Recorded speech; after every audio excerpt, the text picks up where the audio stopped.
De allá hacia acá. Sí, muy buenas tardes. Buenas tardes. La pregunta para ustedes. ¿Cuál es la diferencia entre restauración y reparación, de acuerdo con lo que he leído en el trabajo?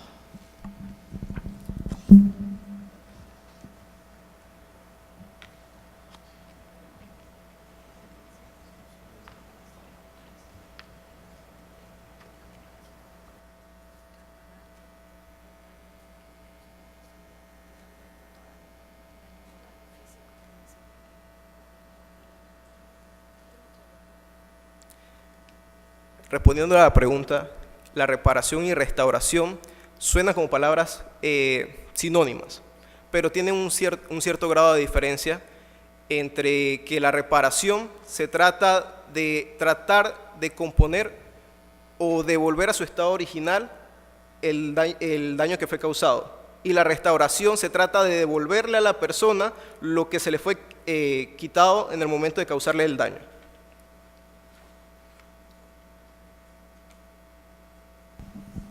Yo paso.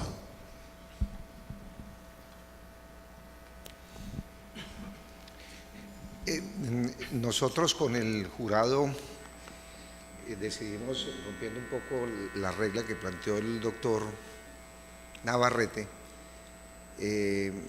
a discrecionalidad hacer una sola pregunta, porque entendemos que el nivel de estrés que se maneja en este auditorio y para no ser sometido al rigor de un preparatorio hemos decidido también declinar de la posibilidad de la pregunta, ¿de acuerdo? Perfecto.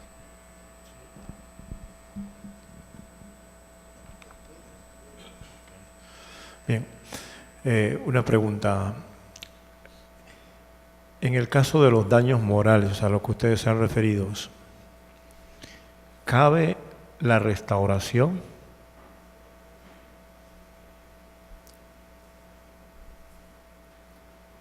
Es decir, ¿es posible restaurar los daños morales?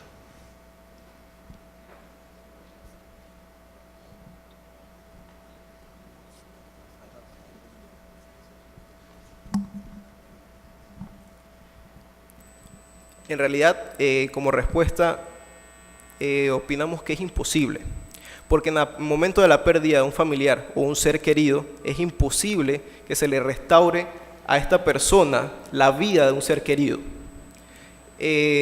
No se le puede dar a la persona una cantidad X de indemnización por el familiar perdido, pero esto no va a reparar ni restaurar la vida de esa persona en el momento que se le causó el daño. Muy bien. Le quiero preguntar, ¿cómo califica el grupo la forma de la liquidación de los perjuicios morales en la legislación panameña?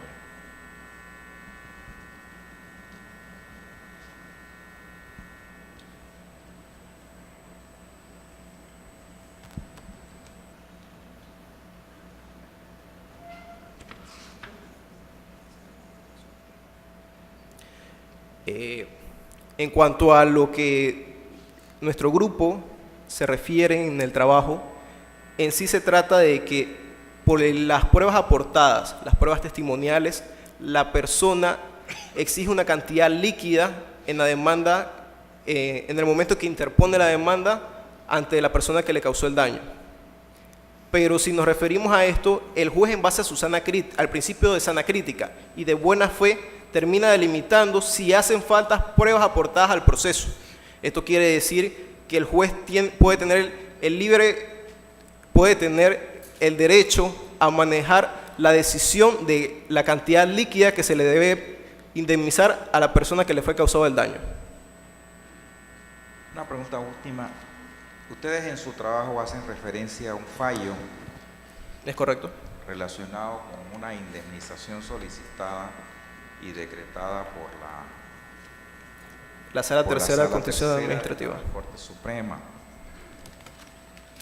¿Cómo estiman ustedes como grupo la legislación nuestra con respecto a la ejecución de esos fallos? ¿Creen que está bien reglamentada en la ley o que requiere alguna adición o legislación sobre el particular? Si nos fijamos en el fallo, la cantidad exigida por la parte querellante es de 3 millones. El juez, de acuerdo a que solamente se exigían los daños morales, mencionaba, de acuerdo a los niveles doctrinales y a los autos que maneja la República de Panamá, se acogió a esto y, de acuerdo a su sana crítica, decidió que a cada persona se le diera, a los padres de la familia de la menor que falleció, se le dieran 50.000 por cada uno. Si nos fijamos en esto, esto quiere decir de que 50.000 por cada padre no es lo correcto en base a la pérdida. Consideramos que es una cifra no justa para la reparación o restauración del daño causado por parte del Estado a la víctima. Y en lo referente a la ejecución, Referente a la ejecución, pues tenemos conocimiento del fallo de que se le ordenó al Estado pagarle $100.000.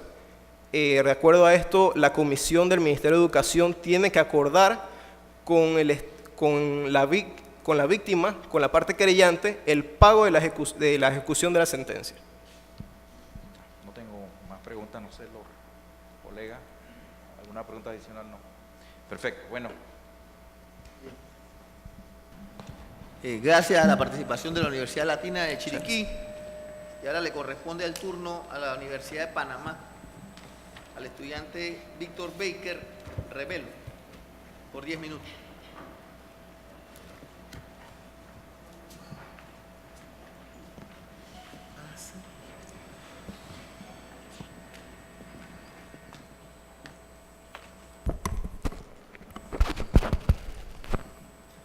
La reparación debe estar encaminada a la restitución del derecho, la indemnización y la rehabilitación por la afectación cometida, de manera tal que el objetivo principal es la cesación de los efectos de la lesión. Jurisprudencia de la Corte Interamericana de Derechos Humanos, 28 de agosto de 2012, caso Cantos versus el Estado argentino. Muy buenas tardes a todos los presentes. Soy estudiante Víctor Baker, con el honor de representar la primera casa de estudio, el campus central, la Universidad de Panamá. Por lo tanto, el equipo de Semillero se ha abocado a la tarea de desarrollar el tema, la restauración de los derechos de la víctima en el marco de la justicia transicional. Mi ponencia se va a dividir en tres segmentos. Número 1, vamos a establecer la justicia transicional y los principios que ésta deberá seguir. Número 2, vamos a hablar si cabe la justicia transicional en un Estado democrático. Y número 3, vamos a hablar de la restauración de los derechos de los hermanos de Noé Buglé. Empezamos. Para la década de los 80, The International Center of Transitional Justice ha elaborado un gran concepto acerca de la justicia transicional. A esta se refiere que es la respuesta que se le da a las violaciones generalizadas, sistematizadas de los derechos humanos, con el objetivo a priori de permitir las posibilidades de paz, de reconciliación y democracia. Hasta aquí estamos bien, pero luego nos dice de que está encaminada a un proceso adoptado de transición de un régimen político a otro. A nosotros nos parecía este concepto un poco desfasado en la medida de que sabemos que fue elaborado a finales de los 80, en la tercera ola de democratización, tal como lo ha establecido el jurista Samuel Huntington. De tal suerte de que preferimos quedarnos con los elementos objetivos: violación sistematizada, violación generalizada y de los derechos humanos. Por lo tanto, debe estar en un periodo determinado, en un momento histórico determinado. Ahora, la justicia transicional debe cumplir una serie de principios que serán la luz para su verdadera aplicación. Requisito número 1, el principio de derecho a la justicia. Este principio no nos dice otra cosa que el Estado deberá tener el deber ineludible de investigar a los máximos responsables, a fin de que estos sean procesados penalmente. Principio número 2, el principio de derecho a la verdad. Este principio ha sido discutido por la gran jurisprudencia internacional y por la doctrina, y nos abocamos a lo sostenido por el fenecido jurista Fabio Botero de Colombia, el cual disponía de que el derecho a la verdad viene siendo una garantía individual y social, y es una garantía fundamental. Traducimos esto diciendo entonces de que la víctima tiene que tener libre acceso a saber cómo sucedió, cuándo sucedió, el modo, el tiempo. A la misma vez deberá saber también cómo están las investigaciones en curso y no se puede quedar por fuera algo fundamental, que se le reconozca que es una violación multidimensional a sus derechos. Ahora, vamos con otro principio, que es el principio de garantía de no repetición. Este principio busca incorporar medidas en los gobiernos a fin de que los anteriores perpetradores no ocupen un puesto público. A la misma vez, utiliza la educación dirigida a los derechos humanos y a lo políticamente correcto, a fin de que en el futuro no haya réplica de las atrocidades. Principio número 4, las reparaciones. Bueno, sabemos que las reparaciones lo que busca básicamente es restaurar mediante una indemnización económica a las víctimas, ya sea de manera individual o colectiva, dependiendo de la situación política, social y económica del Estado. Principio número 5, reformas institucionales y jurídicas. Este principio busca elaborar un sistema jurídico que pueda permear la posibilidad de que el nuevo Estado no incurra en una administración de facto, a fin de que las posibilidades de que cometan arbitrariedades bajo el lema de acto de gobierno no se ejecuten. Ahora vamos con los mecanismos. Estos principios dan la luz a una serie de mecanismos que se puede implementar ya sea de manera individual o colectiva. Mecanismo número 1. El primer mecanismo que encontramos aquí es el mecanismo de juicios. Este mecanismo lo que viene es a implementar un proceso judicial a los máximos responsables a fin de que este sujeto activo tenga una pena de prisión, respondiendo a un Estado de Derecho, el cual tiene una obligación política, jurídica y moral de enjuiciar a los máximos responsables.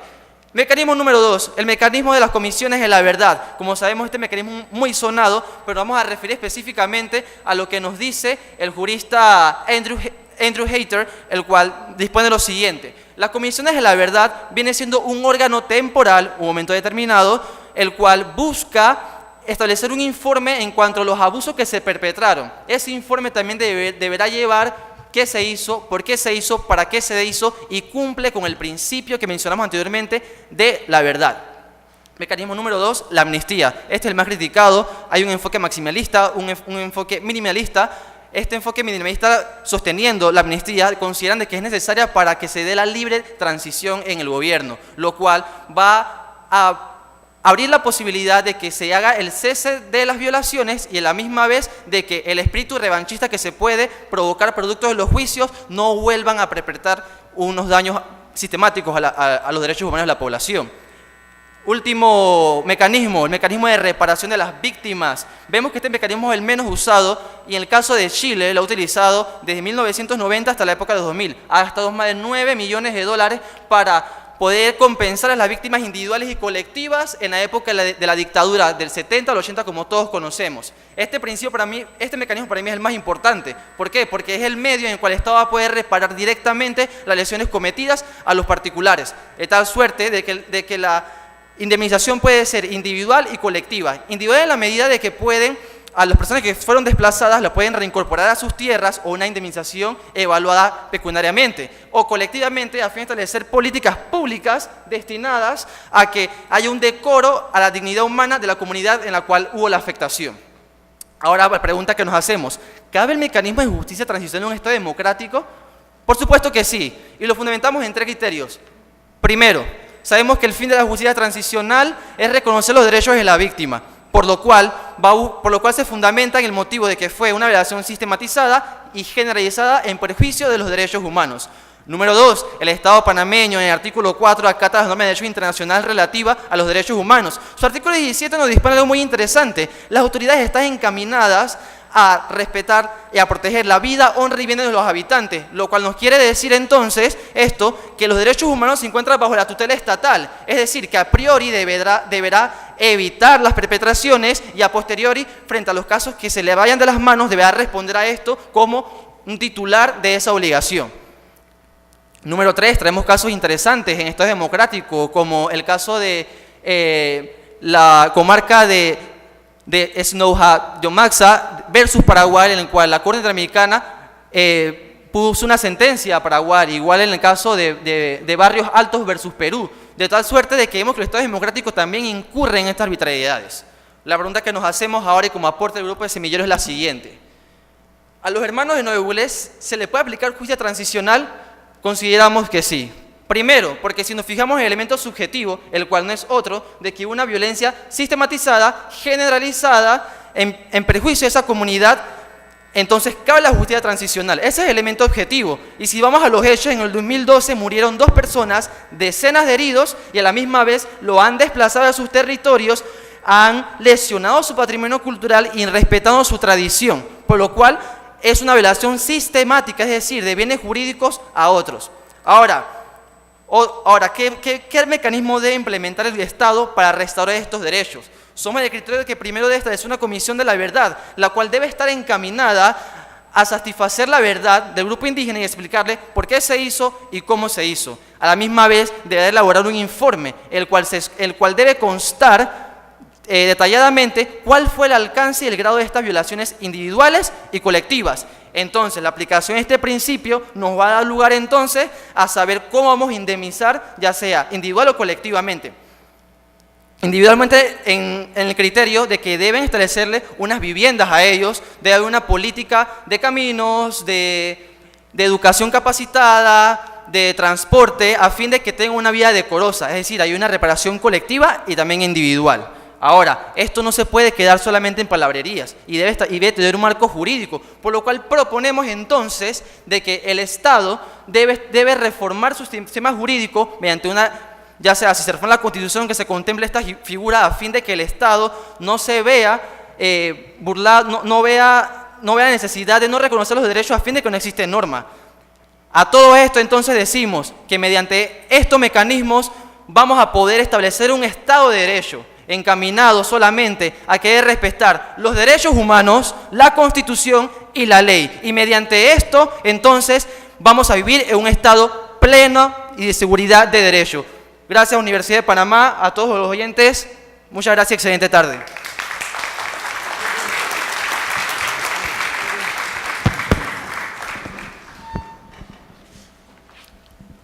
No se me retire todavía, joven. Aló. Bueno, nos hicieron gavilla los del grupo. Gavilla en Colombia es montonera, aquí lo llaman bullying. Voy a plantear la pregunta desde esta perspectiva. Yo leí con detenimiento, como lo hicieron todos los del jurado, los miembros del jurado del trabajo,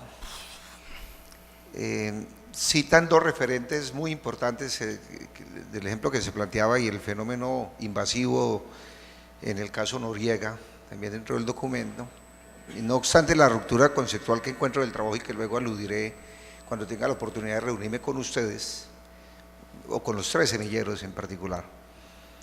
La pregunta es en concreto la siguiente: si se parte de la base de la afirmación que ustedes hacen de que es posible aplicar el modelo de justicia transicional dentro de un Estado democrático, constitucional y democrático, a la luz de los ejemplos que ustedes plantean, ¿cuál sería el lindero que permitiría enmarcar el radio de acción de la justicia transicional versus la justicia ordinaria, en el entendido de que, como ustedes lo plantean, es perfectamente viable su aplicación en un Estado democrático? ¿Cuál sería ese criterio a juicio del semillero que podría delimitar ese marco de acción, repito, de ambas justicias? Me refiero a la transicional y, en gracia de discusión, de la ordinaria.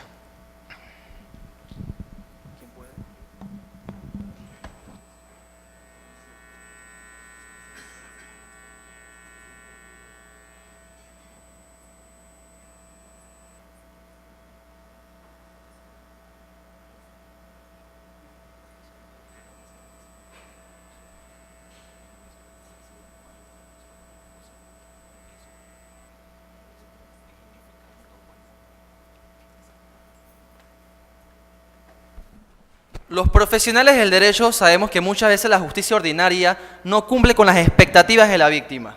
Por lo tanto, ¿cuál es el marco de delimitación? Primero que todo, en las arbitrariedades, en la época del 89 había un gobierno de facto, es decir, arbitrario. Frente a ello, las violaciones fueron sistemáticas y generalizadas, lo cual nos dice que en ese entonces la institución judicial no contaba con los mecanismos para ofrecer una verdadera delimitación, para ofrecer la indemnización o la reparación por la vía ordinaria, lo cual nos dice entonces que la justicia transicional frente al elemento objetivo, que hubo una violación sistemática, generalizada y en un periodo de facto de transición del autoritarismo al gobierno de régimen democrático, tenemos entonces de que puede ser posible, ¿aplicando qué? Aplicando primero las comisiones de la verdad. Aquí se aplicó, pero no tuvo éxitos debido a factores de salud económica y también frente a los recursos humanos. Creemos de que una gran población panameña, específicamente en la área de Chorrillo y Felipillo, se vio afectada, y a raíz de eso vemos su poca proliferación en el desarrollo social, por lo cual nace entonces una reparación, ya sea colectiva o individual, que va a determinar la Comisión de la Verdad, evaluando el grado de afectación que sufrieron las víctimas en aquel entonces. Buenas tardes. Cuando ustedes se ocupan del principio de garantía de no repetición, incluyen el concepto de vetting como un rasgo propio en justicia transicional. La pregunta es puntual. ¿Consideran ustedes que es viable en justicia transicional hacer excepciones a la regla del vetting por cuenta del origen de las violaciones a los derechos fundamentales? Por ejemplo, si la violación se da en el marco de conflictos armados internos, donde el grupo rebelde desconoce el Estado, pareciera que lo propio es que no operara el vetting, porque precisamente habría que incorporar a la vida pública y al manejo de la cosa pública a aquellas personas que en otro momento eran rebeldes y violaban derechos fundamentales como parte del conflicto. ¿Consideran ustedes que es rasgo esencial de justicia transicional el vetting o puede haber excepciones?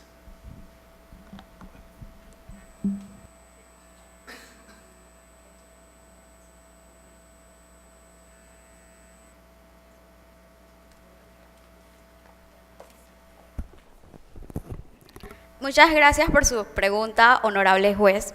Nosotros consideramos que es realmente esencial el vetting, debido a que la persona o las personas o los responsables de dichas violaciones en un pasado, en un futuro cercano o lejano, pueden volver a cometer dichas atrocidades. En caso de los conflictos armados, tenemos claros ejemplos. En Colombia, dado a los acuerdos de paz, se le está permitiendo a muchas de las personas que estaban al mando, ya sea de la FARC o el MLD, ocupar cargos públicos. Nosotros discrepamos de esto, debido al hecho de que esa persona en un momento dado cometió violaciones sistematizadas y generalizadas a los derechos humanos, y que nos garantiza que en un futuro, cuando llegue al poder o cuando ostente un cargo público, no va a cometer dichas violaciones, ya sea porque desconoce las normas de derecho o porque está en desacuerdo con algún tipo de políticas estatales. Entonces nosotros consideramos que el vetting es realmente esencial porque nos da la posibilidad de evitar que dichas violaciones se cometan. Pongo un caso y sería el caso de aquí de Panamá, el general Noriega. Todos sabemos que él está cumpliendo su condena, pero ¿qué hubiese pasado si el general Noriega no hubiese cumplido su condena, se le hubiese dado una amnistía o se le hubiese dado un indulto y esa persona quedara libre? Él podría en un futuro ostentar un cargo público. ¿Y qué nos garantiza a nosotros que en un futuro él no va a volver a cometer las violaciones a los derechos humanos que él cometió en el pasado, o no va a volver al régimen autoritario o al régimen militar que hubo en el pasado? Es por esto que el vetting garantiza que en un futuro cercano o lejano dichas violaciones no se vuelvan a cometer. Muchas gracias.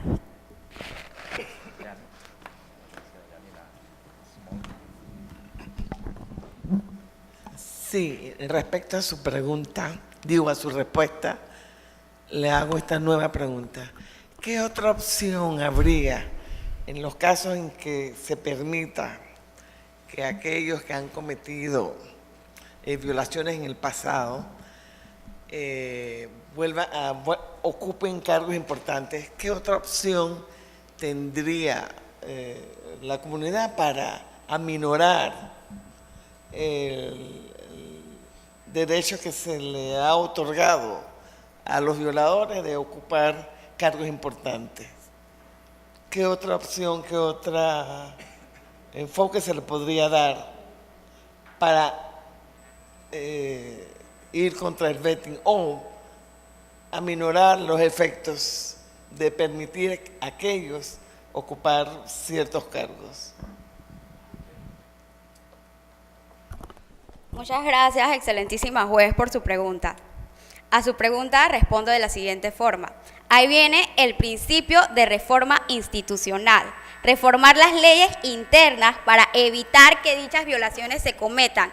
Y traigo a colación muchas de las sentencias de la Corte Interamericana de Derechos Humanos, donde nos dice en estas sentencias que el Estado debe adoptar medidas para evitar que las violaciones a los derechos humanos se sigan cometiendo.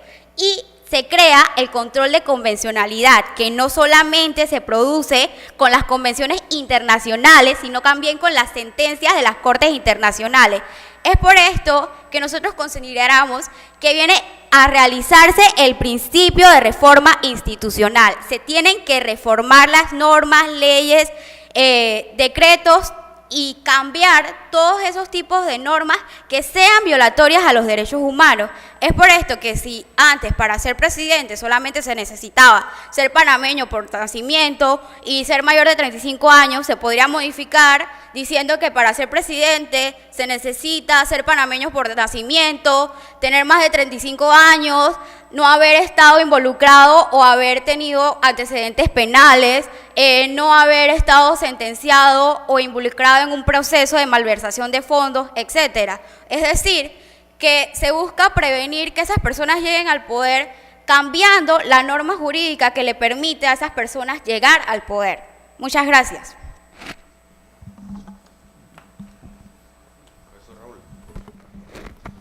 Una pregunta. Ustedes abogan acá por la aplicación de la justicia transicional en un Estado democrático. Les pregunto, ¿esa justicia transicional no rompe el principio de igualdad del acceso a la justicia como derecho humano de todos los individuos? Dado que esta justicia plantea reglas especiales de juzgamiento.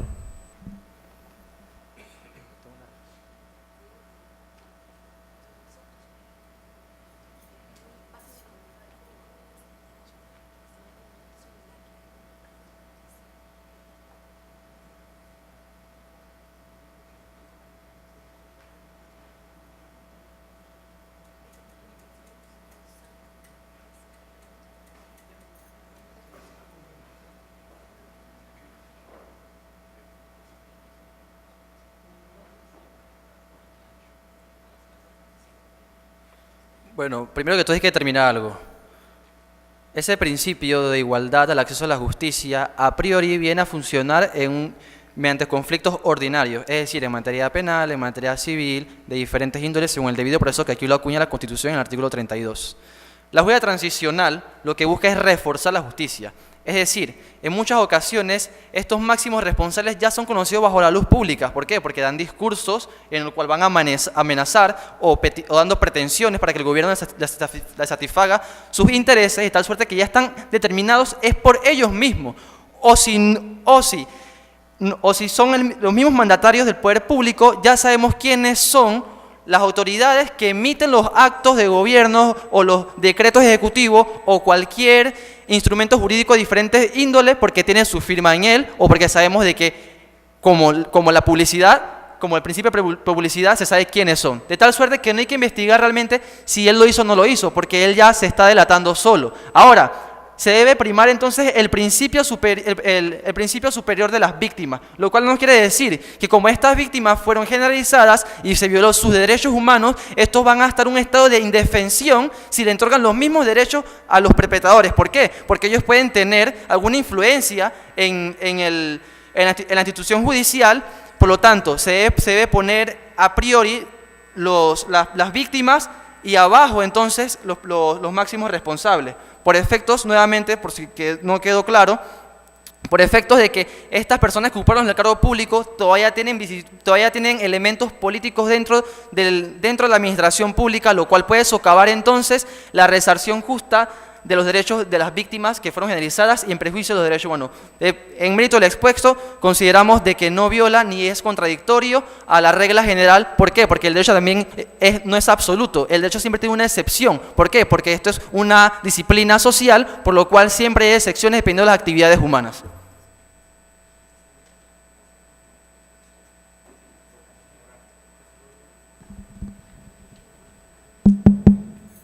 Hacer una pregunta tal como consistentemente ha acordado el tribunal. El semillero de la universidad hizo una referencia en su trabajo al informe de la Comisión de la Verdad. Yo me imagino que es el informe que fue presentado el 18 de abril de 2002, ¿verdad? Que fue convocado por medio de un decreto ejecutivo del 18 de enero del 2001. ¿Consideran ustedes, de acuerdo a su análisis, que el Estado panameño ha estado congruente con los principios de la justicia transicional, en este caso del gobierno, o lo que se vivió a partir del 11 de octubre de 1968 hasta la madrugada del 20 de diciembre de 1989?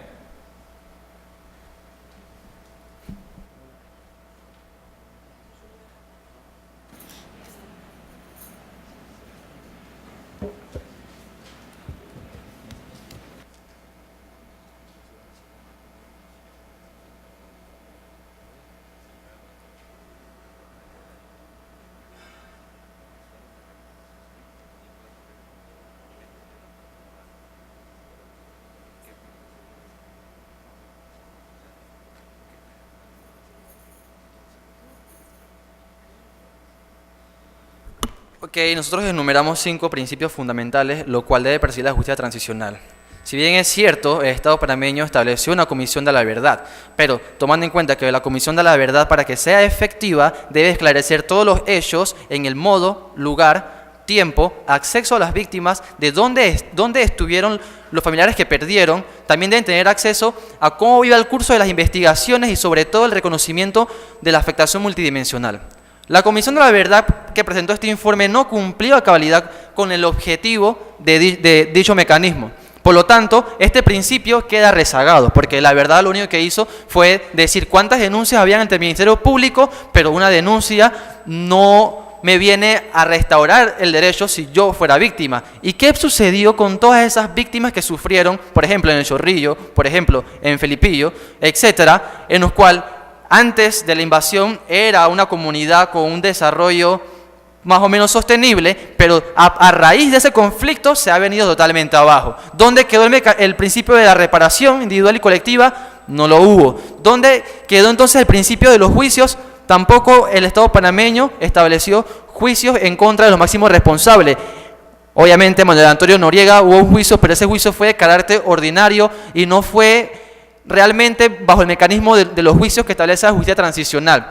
Hay que también agregar que la justicia transicional van a tener elementos obstruccionistas, los cuales vienen a limitar esa implementación, que no es otra cosa que salud económica. Es decir, después de la invasión había más o menos una crisis económica. Puede ser también que el régimen político democrático no estaba tan bien institucionalizado, lo cual pudo venir a socavar entonces las investigaciones y las reparaciones, de tal suerte de que este conjunto de elementos van a delimitar la aplicación de la justicia transicional. ¿Cómo no? Muchas gracias, presidente. Yanina ya preguntó. ¿Ya? Bien, muchas gracias al grupo de la Universidad de Panamá. Ahora le corresponde el turno al equipo del Centro Regional Universitario de Colón, Universidad de Panamá. Estudiante Delvis Villaverde.